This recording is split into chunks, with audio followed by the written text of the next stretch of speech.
এরে পর্দার আড়ালের মা বোনেরা, আপনারা তো হাফেজে কোরআনের মায়ের মতো মা, আল্লাহ ওয়ালাদের মায়ের মতো ভাগ্যবতী মা। মনে চায় নাকি আপনি একজন আলেমের মা হয়ে কবরে যাবেন, আপনার সন্তান আপনার জানাজার ইমাম হয়ে যাবে? তওবা করেন, আল্লাহর কাছে কান্নাকাটি করেন, আল্লাহ এমন এক সন্তানের মা বাবা বানায় দেও, মরণের পরে যেন সন্তান জানাজার ইমামতি করতে পারে। আল্লাহর ভয় অন্তরে ঢুকাও।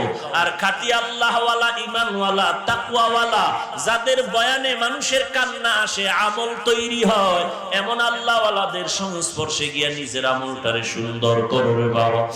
আপনার কাছে ভিডিওটা কেমন লাগছে কমেন্ট করে জানিয়ে যান। ভালো লাগলে একটি লাইক দিয়ে যান। আর এরকম সুন্দর সুন্দর ভিডিও পাওয়ার জন্য আমার ইউটিউব চ্যানেলটা সাবস্ক্রাইব করে রাখবেন আর ফেসবুক পেজটা ফলো করে রাখবেন। তো সবাই ভালো থাকবেন, সুস্থ থাকবেন। আসসালামু আলাইকুম রহমতুল্লাহ।